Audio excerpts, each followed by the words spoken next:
तो जस्ट एक जाएगी तो उसके लिए आपने ओके जी, लास्ट क्लास से जो हमने डिस्कशन की थी उसमें से अगर किसी का कोई क्वेश्चन हो तो कोई क्वेश्चन नहीं। अच्छा, लास्ट क्लास में हमने डिस्कस किया था मनी को डिस्कस किया, टाइप्स ऑफ मनी को डिस्कस किया हम लोगों ने, और उसमें एक चीज जो डिस्कशन में लाई गई थी वो फंक्शंस ऑफ मनी। तो बेसिकली तीन मेजर फंक्शंस हैं मनी के। One is money can be serve as medium of exchange, store of value and unit of account. So what is mean by medium of exchange? Medium of exchange mean that money can be served for buying and selling. तो money से हम क्या कर सके, चीजों की buying and selling कर सकें, और you can say that for trading purpose. The next one is store of value. Store of value means barter system के अंदर हमें एक ये issue face करना पड़ रहा था कि we cannot store our wealth, ठीक है, for longer time period. Wheat, rice, that was the wealth for any person at barter system. So nobody can save its wealth for longer time period. So in today's world, money serve as a store of value कि हम उसको longer time period के अंदर चीजों को क्या कर सकते हैं, अपने पास store करके रख सकते हैं. The last one is unit of account. We can measure the value of any product with the price. आप मार्केट से कोई चीज बाय करने जा रहे हैं तो you can buy it's by measuring it's price. आप उससे पूछते हैं इसकी प्राइस क्या है, और जब आप उससे प्राइस पूछ रहे हैं so it's mean you are measuring its value. आप उसका एक यूनिट बता रहे हैं कि 100 की है, 500 की है, 5000 की है. तो ये मेजर फंक्शंस हैं मनी के. One function is that it can be serve as a deferred payment, standard of deferred payment. So what is mean by standard of deferred payment? It mean that कि आप किसी person को loan दे रहे हैं and he and she will give you loan after 1 year. So अगर आप आज किसी को 10,000 दे रहे हैं, 1 year बैक वो आपको 10,000 पे कर रहा है. So क्या जितने आपने पैसे पे किए थे उतने ही आपको पे बैक कर रहा है?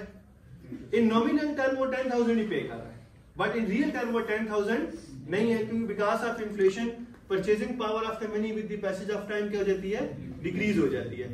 तो डेफर्ड पेमेंट में स्टैंडर्ड क्या है कि आप एक इंटरेस्ट रेट डिफाइन कर लेते हैं कि अगर आज आपको मैं 10,000 दे रहा हूं तो आफ्टर 1 ईयर आपने 5% एक्स्ट्रा मुझे इंटरेस्ट रेट की फॉर्म में पे करना है टू कंपनसेट इन्फ्लेशन रेट. तो इन्फ्लेशन रेट को कंपनसेट करने के लिए आप इसमें क्या इंक्लूड कर देते हैं, इंटरेस्ट रेट. कि अगर आज मैं आपको दे रहा हूँ तो 10,000 की एक वर्थ है, आफ्टर 1 ईयर 10,000, वो 10,000 नॉमिनल टर्म में तो है, बट इन रियल टर्म वो 10,000 नहीं है, वो 9,000 में भी होंगे, मे बी 900, 5,000 हो गए होंगे. तो ये इशू आ रहा था बार्टर सिस्टम के अंदर, तो मनी ने ये हमारे सारे जो इश्यूज आ रहे थे उनको सॉल्व किया. अब जितने भी प्रीवियस क्लासेस है we have study basically 3 markets. In any economy there are 3 market. First one is goods market, the second one is money market, and the third one is labour market. So, क्या आप मुझे बता सकते हैं कि इन तीनों में से हमने कौन कौन सी पढ़ ली है और कौन सी रह गई है? इन गुड्स मार्केट हमने ये डिस्कस किया y equals to c plus i plus g plus nx, consumption, investment, government spending and net export. इसको थ्योरेटिकली भी हमने डिस्कस किया. Consumption is divided to 2 parts, autonomous consumption and induced consumption. Investment is also divided into 2 parts, induced investment and autonomous investment, government spending, and then comes net export. Net export is equals to export minus import. तो ये पूरा हमने discuss किया. इसके graph भी discuss किया हम लोगों ने, फिर इसका एक मैथमेटिकल क्वेश्चन भी किया था, और बेसिकली हमने कहा था कि it is also called GDP. GDP हमने इसको डिस्कस किया ना. इन मनी मार्केट इसमें हमने सिर्फ अभी मनी को डिस्कस किया है. टाइप्स ऑफ मनी को पूरा डिस्कस कर लिया, उसके फंक्शंस को डिस्कस कर लिया. लेबर मार्केट, लेबर मार्केट में labour demand, labour supply, production function. तो बेसिकली जो लेबर मार्केट है we also call it as supply side, supply side of the economy. Why we are calling it supply side? Because y is equals to function of capital and labour. ये हमने discuss किया ना. What is mean by production function? It shows the relationship between input and output. So what is input?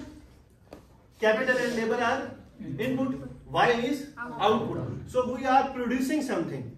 So that's why we are calling it as supply side. So in economics we say that if two markets are in equilibrium, rest of all markets will be automatically in equilibrium. हमने दो को equilibrium में रखना होता है, rest automatically equilibrium में आ जाएंगे. ठीक है. अब अगर हम कहते हैं कि लेबर मार्केट या मनी मार्केट, ये दोनों इक्वेट है, तो थर्ड वन ऑटोमेटिकली क्या हो जाएगी, मार्केट की वजह से वो स्टेबल हो जाएगी, वो इक्विलिब्रियम में आ जाएंगे. ठीक है. अब ये रिमेनिंग है मनी मार्केट. अब इक्विलिब्रियम में अगेन यहाँ पे देखें, y is equals to c plus I plus g plus nx. y is equals to function of capital and labor. Two sides हैं. तो मनी मार्केट के अंदर भी दो साइड्स होंगी. First one is money demand and second one is money supply.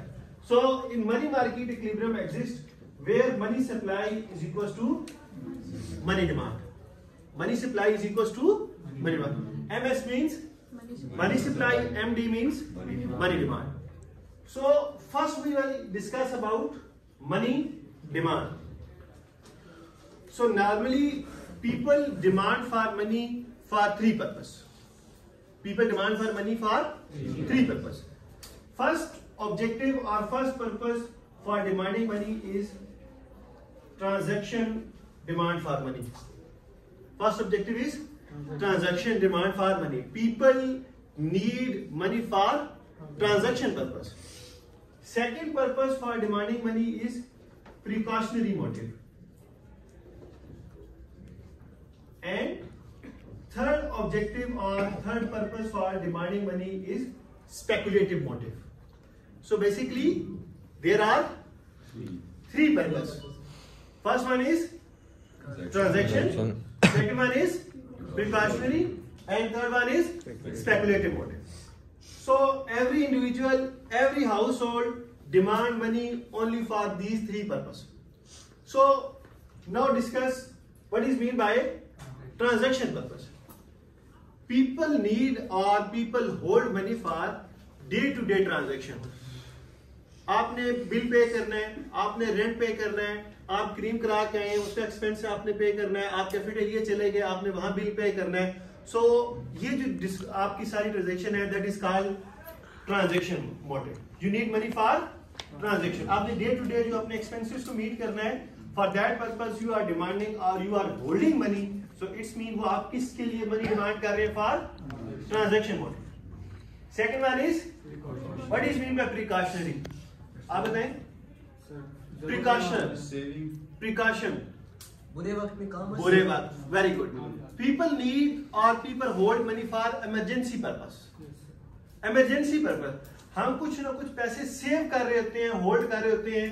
Future में भाई खुदा ना खास्ता कोई एक्सीडेंट हो जाए, फैमिली में किसी की मैरिज सेरेमनी आ गई है, किसी की कोई बर्थडे आने वाली है, हम कुछ पैसे सेव कर लेते हैं. किसी को गिफ्ट देना पड़ जाएगा तो हम क्या कर रहे होते हैं, कुछ ना कुछ पैसे अपने पास प्रिकॉशन एज एहतियात के तौर पे हम अपने पास पैसे रख रहे होते हैं. तो उससे हम क्या कहते हैं कि people need money for precaution. The last one is speculative motive. People need money for investment purpose. People need money for investment purpose. So basically there are only three objective or three motive to hold money. First one is transaction. What is mean by transaction motive? Why people need money? For day to day transaction. Second one is what is mean by precaution? Why people are holding money? For emergency cases. And last one is speculative motive. So why people are holding money? For investment purpose. Clear? Motive clear है सबको? Any question? तीन motive हैं. अब out of these three, some are related with income and some are related with interest rate. So can you tell me that out of these three two, which one is related with income and which one is related with interest rate? Very good. Transaction motive and precautionary motive both are depending on income level. Income पे depend कर रहे हैं ना. आपके पास if you have money in your pockets then you will consume more.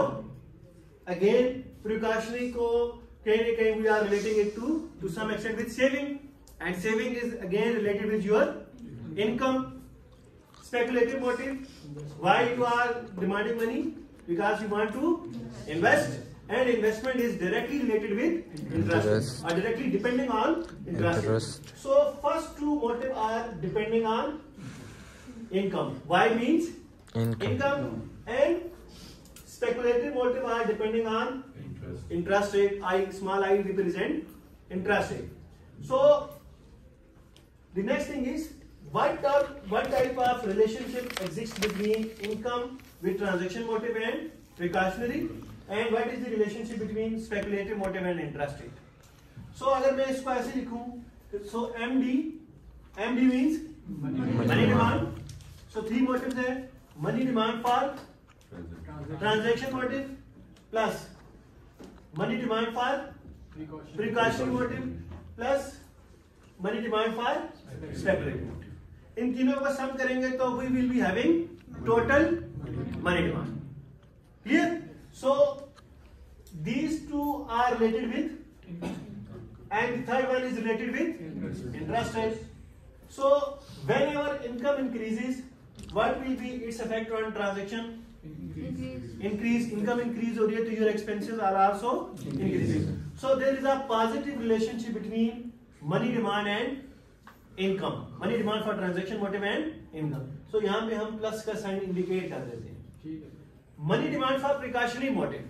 So when your income increases, you will be having more saving or less saving? More saving. So again there is a positive relationship between precautionary motive and income. So यहाँ पे भी हम plus का sign denote कर देते हैं.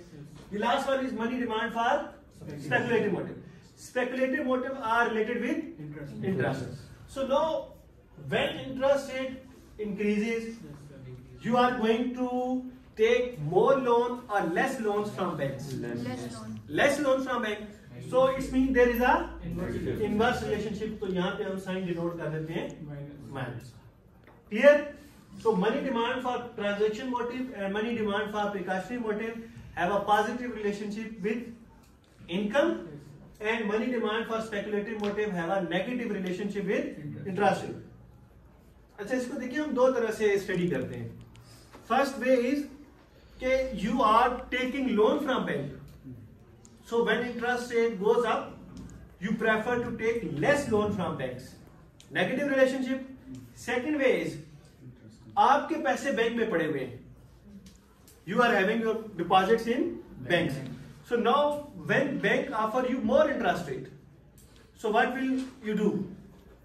आप bank से पैसे विड्रॉ करा लेंगे, बैंक में रहने देंगे? बैंक में रहने. अगेन इंटरेस्ट रेट इंक्रीज हो रहा है तो you are less demanding money. आप मनी की डिमांड नहीं कर रहे. आप कह रहे ठीक है बैंक में पड़े रहे, हमें इसके ऊपर क्या आ रही है? अर्निंग आ रही है. सो आइदर आप बैंक को लेंडर हैं या बैंक से बारोवर है. दोनों ही केसेस में इंटरेस्ट रेट का मनी डिमांड के साथ रिलेशन क्या रहेगा? इन्वेस्ट. क्लियर यहां तक? सो ये डिमांड साइड है मनी की. MS mean money supply. Money demand कौन कर रहा था? Who is demanding for money? Consumer. मैं, आप, हम सब सोसाइटी के जितने लोग हैं, हम सब मनी की डिमांड कर रहे हैं ना. सो हर इंडिविजुअल का मनी डिमांड का डिसीजन डिफरेंट है. डिफरेंट है ना. किसी को ट्रांजैक्शन पर्पस के लिए ज्यादा पैसे चाहिए, किसी को ट्रांजैक्शन पर्पस के लिए पैसे कम चाहिए. So it's vary from individual to individual. But when it comes to money supply, money supply is totally controlled by central bank. कौन कंट्रोल कर रहा है मनी सप्लाई को? Central bank, state bank. ठीक है. And no individual can affect और intervene in the decision making of state bank. वो autonomous है. Even government can not intervene in the decision making of state bank, central bank. So money supply के decision को कोई affect नहीं कर सकता. So money supply is always fixed. So money supply क्या रहेगी? Fixed. So whenever someone asks from you why money supply is fixed, so simple answer. Money supply is fixed because it is controlled by central bank. No individual can intervene in the decision making of central bank. Money demand can be changed. Why? क्यों money demand change हो सकती है? Vary from person to person. ये तो एक individual का decision है ना. मोहिउद्दीन को ज्यादा पैसे चाहिए, नजीबुल्लाह को पैसे कम चाहिए. अगेन मनी डिमांड में तो वेरिएशन आ रही है, बट नजीबुल्लाह या मोयुद्दीन या हम में से कोई भी जाके स्टेट बैंक को नहीं कह सकता कि मुझे पैसे ज्यादा चाहिए तो प्रिंटिंग ऑफ मनी ज्यादा कर दें। अदीब, अभी ऐसा हुआ कभी आप बैंक को जाके कहा हो कि मुझे पैसे चाहिए तो आप प्रिंटिंग ऑफ मनी ज्यादा कर दें? नहीं ना। तो it's mean money supply is totally controlled by central bank. So money supply हमेशा क्या रहेगी? फिक्स। क्या चेंज हो सकता है? Money demand. क्लियर? इसमें कोई इशू, यहां तक कोई कंफ्यूजन, कोई ऐसी चीज समझना? ठीक है। अब यहां पे एक क्वेश्चन है, आई थिंक हमने पहले भी डिस्कस किया होगा कि आपको अक्सर फ्रेश नोट मार्केट में नजर आते हैं। फ्रेश नोट नजर आते हैं ना, और इस पे हमारी डिस्कशन हुई थी कि अगर हमारे पास प्रिंटिंग ऑफ मनी भी है, हमारे ऊपर कोई रिस्ट्रिक्शन भी नहीं है, तो हम प्रिंटिंग ऑफ मनी करके लोन क्यों नहीं रीपे कर पा रहे? डॉलर की वैल्यू हो जाएगी, डॉलर्स की बेस पे कंट्रीज करती हैं या गोल्ड, क्योंकि जब हम ज़्यादा प्रिंट करेंगे तो उसकी डिमांड को हम क्रिएट कर रहे हैं। हलीमा, अगर हमने लोन रिटर्न करना है और हमारे पास प्रिंटिंग ऑफ मनी की मशीन्स भी हैं, तो हम प्रिंटिंग ऑफ मनी करके लोन क्यों नहीं वापस कर रहे? क्योंकि वैल्यू कम हो जाती है। वैल्यू कम हो जाएगी क्योंकि हमने डॉलर्स में पे बैक करना होता है और हम रुपीस में पे बैक नहीं कर सकते। जी तो मनी सप्लाई जो है ना वो बढ़ जाएगी और हमने पे बैक डॉलर में करना है। जब डॉलर पे हम जाए तो पाकिस्तान करेंसी की कोई डिमांड नहीं होगी, वो फिर रेट ऊपर चले जाएगा। देखिए, फर्स्ट थिंग इज दैट हमने लोन रीपे करना in dollar. What we can print Pakistani rupees. Again ये बड़ा एक मिसकंसेप्ट है कि प्रिंटिंग ऑफ मनी के लिए आपको बैकअप में रिजर्व रखने हैं। There is no restriction. अगर आप if you are keeping reserve then it is good for your economy. आपकी इकोनॉमी के लिए अच्छा है कि अगर आप बैकअप में गोल्ड या डॉलर रिजर्व रखें। अदरवाइज कोई रिस्ट्रिक्शन नहीं है कि आपने वो बैकअप में रखने, नहीं रख रहे तो पाकिस्तान नहीं रखना। इसीलिए हम प्रिंटिंग ऑफ मनी किए जा रहे हैं और उससे क्या हो रहा है? मार्केट में मनी सप्लाई बहुत ज्यादा हो रही है और उससे पैसे की value with the passage of time क्या हो रही है? कम हो रही है। So again question is that हमने प्रिंट क्या किया? पीकेआर। रिटर्न क्या करना है? डॉलर। सो डॉलर हम वापस करना चाह रहे हैं, तो we are increasing the demand for dollar.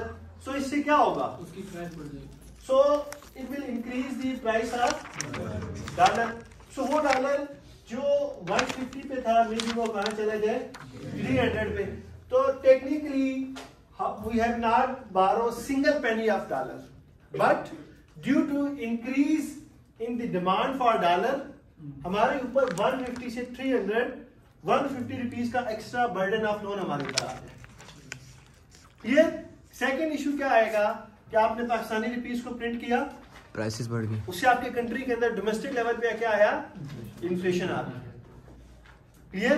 अच्छा, अब सेकेंड क्वेश्चन मेरा ये था कि अगर हमारे पास लास्ट ईयर भी हमने प्रिंटिंग ऑफ मनी की, so why we need this time this year more money? Last year printing of money की ना, इस साल दोबारा और क्यों पैसा चाहिए? बिकॉज वो हमारी जो वैल्यू है वो डिप्रिशिएट हो चुकी है, meaning that we would need more money to buy a single thing क्योंकि because of inflation. Last time भी प्रिंटिंग ऑफ मनी की थी। हमारा करेंसी तो बाहर किसी कंट्री में काम का नहीं है ना, हमारे कंट्री के अंदर ही वो यूजफुल है, बाहर तो कोई यूजफुल है नहीं ना, उसे कोई जी नहीं बोला। सर मनी डिमांड इंक्रीज हो गई। वेरी गुड, जबरदस्त। मनी डिमांड इंक्रीज हुई है। मनी डिमांड कैसे इंक्रीज हुई है? गवर्नमेंट ने नए प्रोजेक्ट स्टार्ट किए, उसके लिए गवर्नमेंट को पैसा चाहिए। न्यू लोग हायर हुए हैं, उसके लिए गवर्नमेंट ने पे करना है उनको, उसके लिए गवर्नमेंट को पैसा चाहिए। अब लास्ट ईयर जो गवर्नमेंट ने प्रिंटिंग ऑफ मनी की थी, उसमें से जो मोस्ट अमाउंट है तो पीपल बैंक में डिपॉजिट नहीं कराते, उन्होंने घर में रख लिया उसको सेव करके। अब वो पैसे जो घर में सेव करके रख लिए वो तो मार्केट से आउट हो गए, वो तो मार्केट में सर्कुलेट हो ही नहीं रहा। Very good. अब अगर वो बैंक में डिपॉजिट रहते और बैंक में सर्कुलेशन चलती रहती, तो देन गवर्नमेंट को जरूरत नहीं थी कि वो मजीद प्रिंटिंग ऑफ मनी करते। हमारे कंट्री के अंदर एक मेजर इशू ये आता है कि वो जो गवर्नमेंट प्रिंटिंग ऑफ मनी करती है, वो पैसा मार्केट से क्या हो जाता है? गायब हो जाता है। गायब इन सेंस कि लोग घर में उसको सेव करके बैंक में डिपॉजिट नहीं कराते। तो उस डेफिसिट को पूरा करने के लिए गवर्नमेंट को again printing of money, expenses तो है ना, जैसे नजीब ने कहा मनी डिमांड तो स्टिल एग्जिस्ट कर रही है ना, जो ऑलरेडी पिछले साल previous year money supply I थी वो मार्केट से साइड पे होगी। अब अगेन उसको डेफिसिट को पूरा करने के लिए हमें दोबारा प्रिंटिंग ऑफ मनी करना है। क्लियर? तो इसका ये वाली सारी साइड हम ऑलरेडी डिस्कस कर चुके हैं, consumption, investment, government spending, net export. इससे हमने कैलकुलेशन भी की, इनकम भी फाइंड किया, देन हम लोगों ने सेविंग फाइंड किया, कंजम्पशन भी फाइंड किया। अब अगेन हम लोगों ने इन दोनों मार्केट को कंपेयर करके अगेन इनकम फाइंड करनी है। और गुड्स मार्केट को इसका दूसरा नाम भी है, we call it as IS curve. We call it as IS curve, investment saving, क्योंकि इसमें किसकी बात हो रही होती है? इन्वेस्टमेंट की एंड सेविंग की। सो इसका शॉर्ट फॉर्म में हम इसका नाम क्या रखते हैं? IS का। So what IS stand for? Investment saving का। और मनी मार्केट को इसका जो शॉर्ट फॉर्म है, we call it as LM का।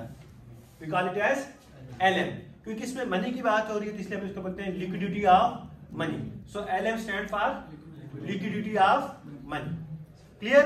तो अब हमने बेसिकली इसको सॉल्व कैसे करेंगे? We have to equate IS is equals to LM.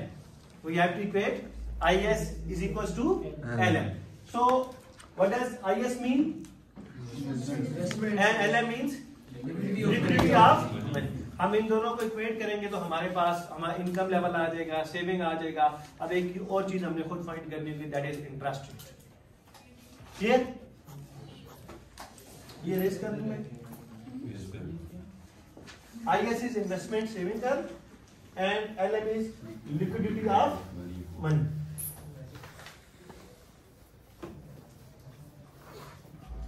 Okay जी, इसी पे एक क्वेश्चन लिखे ना, values C is equals to consumption is equals to 40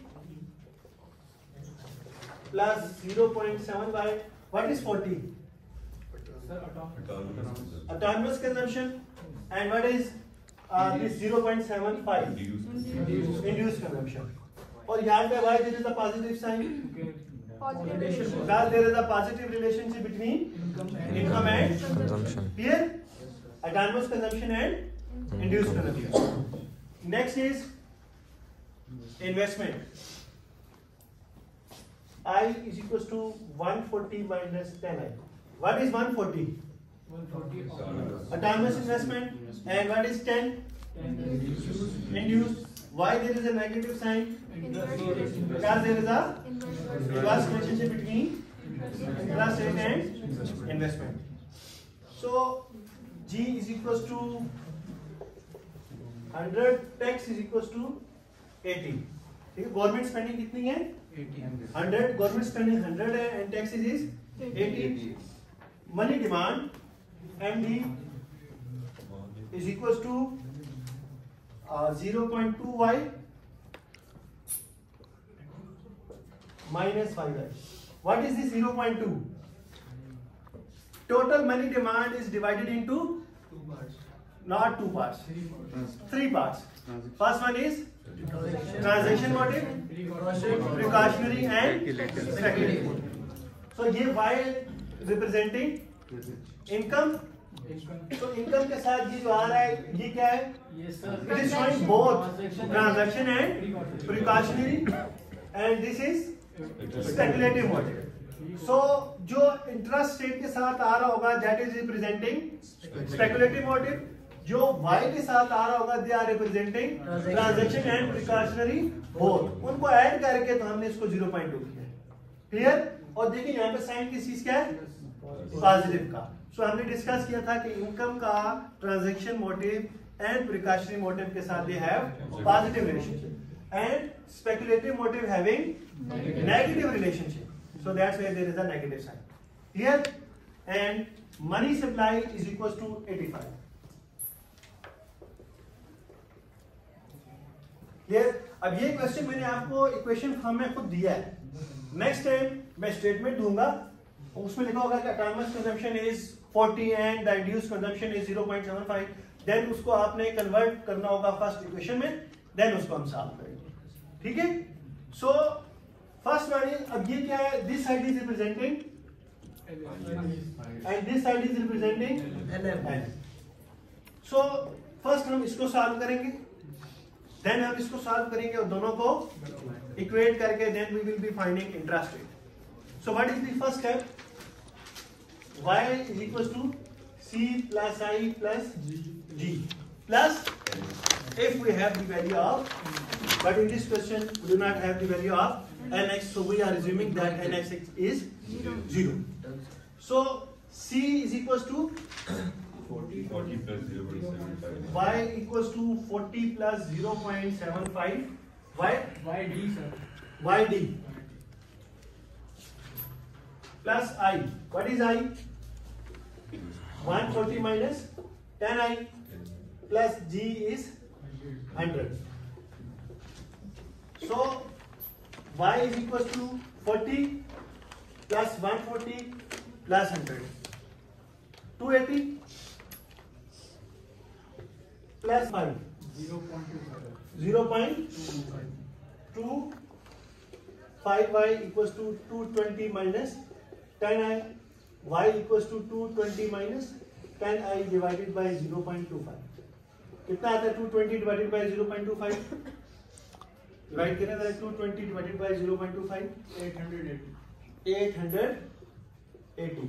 10 divided by 0.25? 40.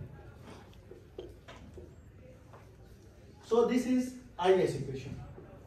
अब ये इससे ज्यादा सॉल्व नहीं हो रहा. So we have the final answer for IS equation. So let's repeat it again. मैं इसको repeat करता हूँ. First step क्या है? Y equals to C plus I plus G. Then हमने इसमें क्या किया? We have put it the value of C. Then this is and this is here first step. In second step we simply added 40, 140 and this 100. So this will become 280.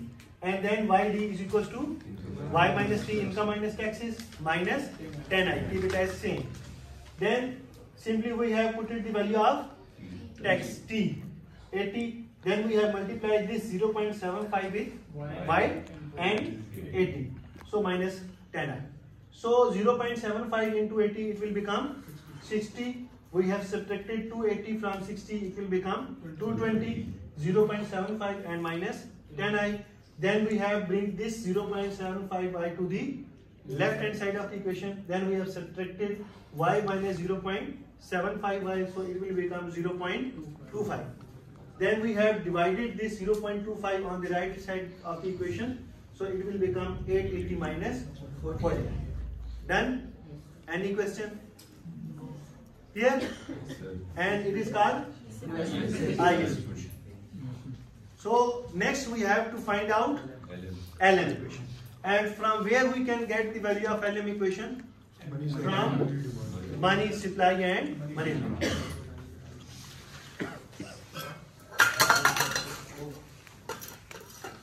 So in order to solve the money market, first step is to equate money supply is equals to money demand.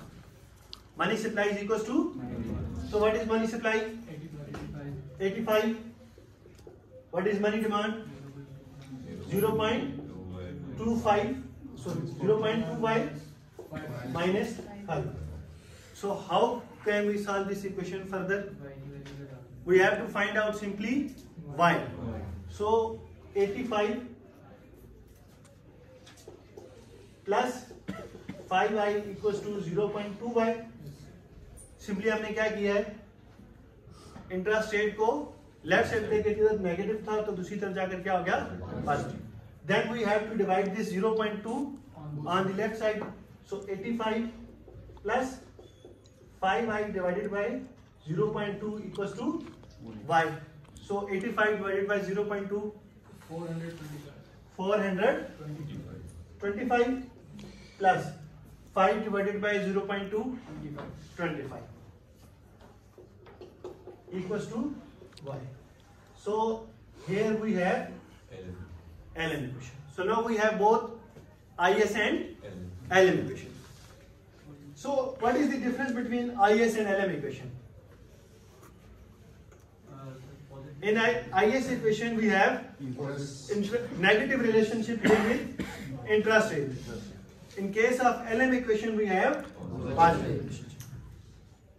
Clear? So what is next step to find out the value of y? ऐसा हर case में होगा. Yes, in money market interest rate is always showing positive relationship. ठीक है? In IS curve it is always showing negative relationship. So we have to find out the value of y. We have the equation of IS. We have the equation of LM. So now we have to equate IS is equals to LM. So please tell me the value of IS. So now we are comparing the value of IS is equals to LM. So what is IS final equation? Y equal to 880 880 minus 40i minus 40. And LM is 425 425 plus 25i. 25. Clear? क्या कैसे solve करेंगे? What is the next step? I equal 880 minus 4 to 5 equals to 25 plus 40i. So 880 minus 425 455. Please check चलें दोबारा. And 65i. So 450 divided by 65 equals to I. 7? Yes, sir. 7 आ रहा है. So interest rate is 7%. Rate में होता है ना, तो हम उसको कैसे एक्सप्लेन करेंगे? Interest rate is 7%. क्लियर? सो हमने y फाइंड करना था. y कैसे फाइंड करेंगे? इनकम कैसे फाइंड करेंगे? यस, इंटरेस्ट से IS की इक्वेशन में यहाँ पे क्या पुट कर देंगे? 7. So y is equal to 880 minus 40i. So 880 minus 40 into 7. So 880 minus 280. Yes, sir. 7 multiplied by 40. 280 आता है? Yes, sir. And 880 minus 280. 600. So income is 600. So to verify it that we have calculated the correct y, put it both in equation. आपने IS में put किया 600. Again interest rate को put करें सो 600 आना चाहिए. Why? Because IS is equals to दोनों से same आ रहा है. सो इट्स मीन आपने कैलकुलेशन ठीक की है. So now put it in LM equation. 425 plus 25i. So 425 plus 25 into 7. So 425 plus 25 into 7. 175. So 175. So 425 plus equals to 600. So both IS and LM are equal. So इस दिन यहाँ तक हमारी calculation ठीक है. Clear? Any question till this point? Again repeat कर लें इसको. अगर कोई confusion है इसको repeat करें. जी. सर मेरा ये क्वेश्चन है कि जो कंजम्पशन की इक्वेशन लिखी हुई है उसमें सिर्फ y लिखा है, y d नहीं लिखा हुआ. So we have to assume कि देखिए, we have already discussed that consumption is depending on disposable income. Consumption is always depending on not the income. अब अगर यहाँ पे if we have not the value of this t, then yd and y both are same. But when we have the value of t, so it's mean it is yd. समझ आई? अगर यहाँ पे tax given ना होता, so tax is 0. So we assume that disposable income and income both are same, equal. But यहाँ पे tax given था, so it means this is not y, this is y. Clear? Any more question? Ji Mohiuddin, clear? Adeel, clear? हाँ जी नजीमुल्लाह, clear है? y आ गया, IS equation solve होगी, LM equation solve होगी. अब मैं अगर आपसे कहूँ कि find out the value of C, C कैसे फाइंड करेंगे? Not 600. 600 Yes. minus 80. Y is income. यहाँ पे आपको क्या चाहिए? YD. So first you have to subtract tax from the income. ठीक है? ये YD है. So YD is equals to income minus tax. So income is 600. Tax is 80. So YD is equals to. अब हम यहाँ पे क्या पुट करेंगे? 520 मल्टीप्लाई करेंगे 0.75 के साथ and then we have the value of C. Investment कैसे फाइंड करेंगे? 140 माइनस 10 इंटू आई की जगह क्या पुट करेंगे 7, तो 10 इंटू 70 आ जाएगा, तो देन आपके पास वैल्यू आ जाएगी इन्वेस्टमेंट। क्लियर? डन? तो इस तरीके से हमें कोई भी वैल्यूज गिवन है मनी मार्केट की, गुड्स मार्केट की, तो फर्स्ट हम सॉल्व करेंगे गुड्स मार्केट को, देन हम सॉल्व करेंगे मनी मार्केट को और एलएम कर्व, और लास्ट में हम क्या करेंगे goods market is equal to money market और IS is equal to LM. यहां से हमारे पास क्या आ जाएगा interest rate, then interest rate को IS and LM both equation में पुट करेंगे तो हमारे पास इनकम आ जाएगी वाई। देन फर्दर जो हमसे पूछा गया सेविंग भी हम फाइंड कर सकते हैं। सो सेविंग कैसे फाइंड करेंगे?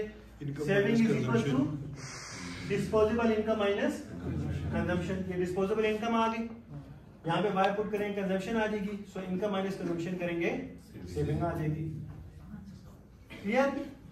इससे जो भी हमसे पूछा जाएगा फर्दर जितनी भी हमसे रिक्वायरमेंट है, इंटरेस्ट रेट आ गया, इनकम आ गया, then we can find any of this value. जी आप आईएस और एलएम को कर्व क्यों कहते हैं? अच्छा, इससे बेसिकली जो इसका कर्व बनता है ना, ये C प्लस आई प्लस जी, कंजम्पशन का हमने अलग से ग्राफ बनाया था, आईएस का इन्वेस्टमेंट का अलग से ग्राफ बनाया था, तो आईएस मीन इन्वेस्टमेंट सेविंग का, तो इन्वेस्टमेंट एंड सेविंग का कर्व हम बनाते होते हैं।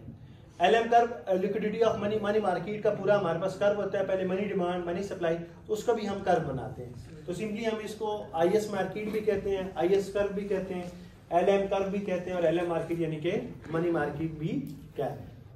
क्लियर? कोई क्वेश्चन यहाँ तक? अब अगर मैं आपको एक क्वेश्चन दूं तो आप सॉल्व कर लेंगे। डिस्कशन हमारी कहाँ से स्टार्ट हुई थी, माइंड में क्या रखना है। अब जो स्टेटमेंट होगी उस स्टेटमेंट में ये इस तरह क्वेश्चन फॉर्म में गिवन नहीं होगा। So the thing is that while people are demanding for money, people are demanding money for first one is, second one is, and third one is speculative. Transaction and precautionary motives are related with and they have positive relations. Speculative motive is why people are demanding money for investment, and investment is depending on and it has negative relation. अब वो हमें values दी गई, उससे हमने we have to make this equation. Money supply is always fixed, money supply की हमें always एक value given होगी, ये है, उसे हमें कन्वर्ट नहीं करना पड़ेगा। Done? Why money supply is fixed? Because central bank. Because it is controlled by no individual can affect the decision making of central bank. So money supply हमेशा से क्या रहेगी? फिक्स नहीं करेंगे ना, Fixed for the time being, for 1 year, for 2 year, for 2 months. Fix in the sense ऐसे नहीं है कि अगर $200 बिलियन प्रिंट किए तो वो for the life time being $200 रहेंगे।